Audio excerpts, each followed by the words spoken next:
Salut à tous, c'est The Grimfang et on se retrouve pour une nouvelle petite entrée du journal de bord. Petite entrée où je vais parler de différents sujets, plutôt orientés Epic Armageddon. D'ailleurs même uniquement centré sur Epic Armageddon.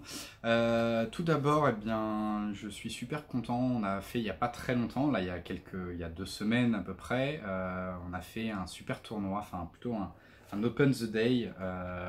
L'idée c'était de faire une journée Epic Armageddon avec toute la communauté Île-de-France. Voilà, ça s'est super bien passé. Attendez, je fais le plan. Regardez, ça c'est le plan. C'est pour la miniature. Voilà, je commence à être un youtubeur connu, il faut faire une miniature avec un chat.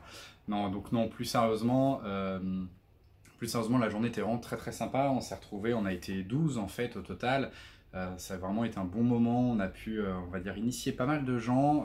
Je salue d'ailleurs mes adversaires Greg et le Captain, où on a fait 2 parties vraiment très intéressantes, même pour moi, alors que ben, voilà, ça m'a permis aussi de découvrir 2 nouvelles armées, la Légion 30K et la superbe d'ailleurs Légion d'Archangel du Captain.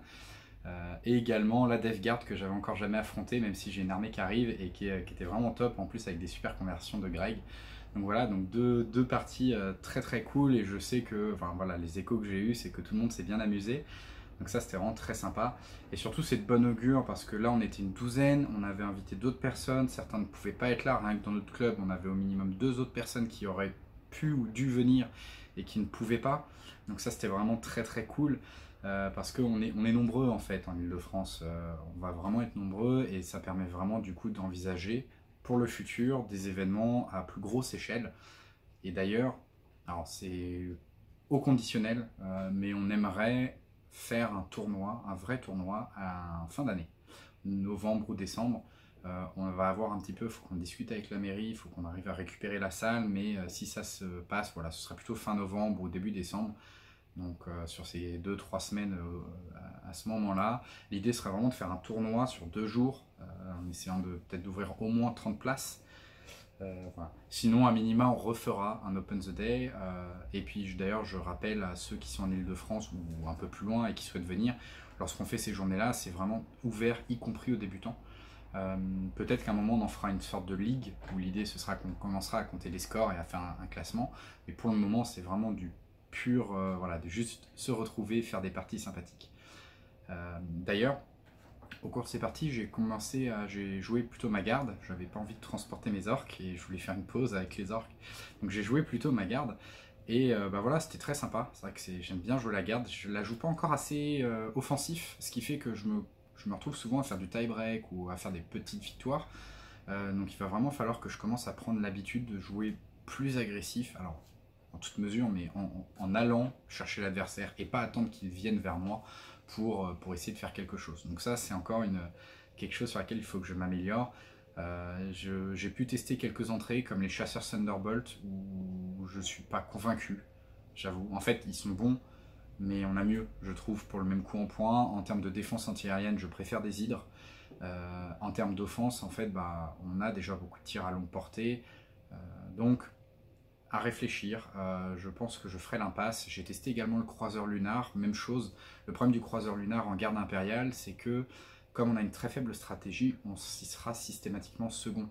Donc en fait, ça fait 100 points qui ne fait que du tir PB, ce qui est déjà bien, mais il y a de fortes chances qu'on n'ait pas le T1. Donc il faut vraiment, c'est un gros pari de se dire est-ce que je vais deviner ou est-ce que mon adversaire sera au T2.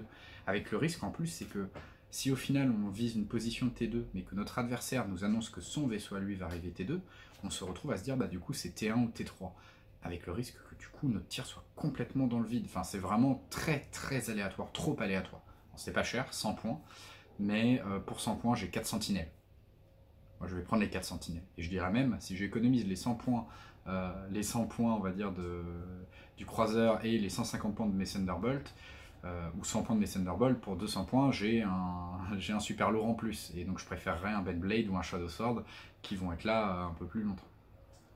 Donc voilà, donc je commence à prendre la main. J'avoue que je finirai, normalement j'attends une commande où je devrais avoir des nouveaux Lehman Russ, donc je vais sûrement à un moment faire une légion presque entièrement blindée de garde impériale.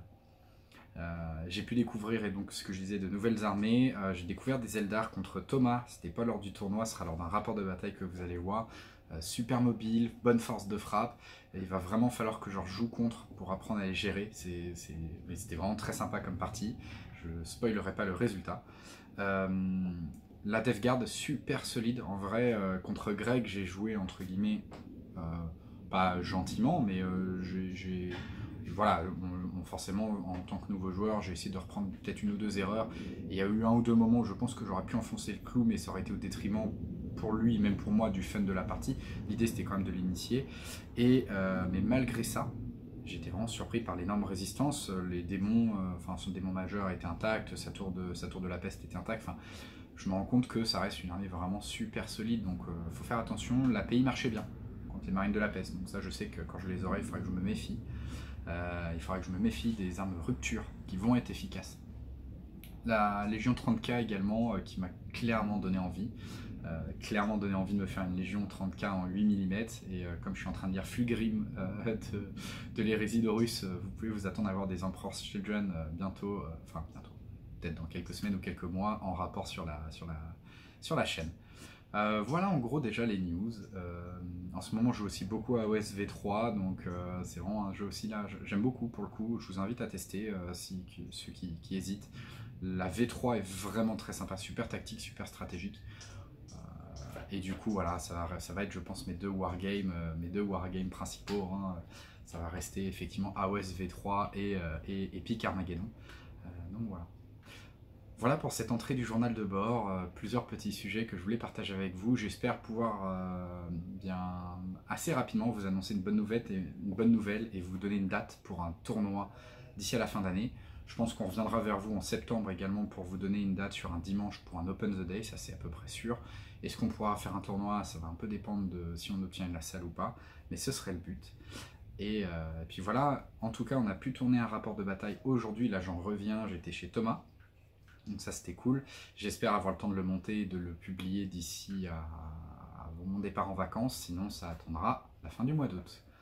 Voilà, et donc voilà, ce sera tout pour cette entrée du journal de bord que je vais essayer de publier, voilà, elle va être publiée là dans cette semaine, donc quand vous le verrez normalement ce sera dans la même semaine où je l'ai tourné. Voilà, salut tout le monde, c'était The Grim Fang.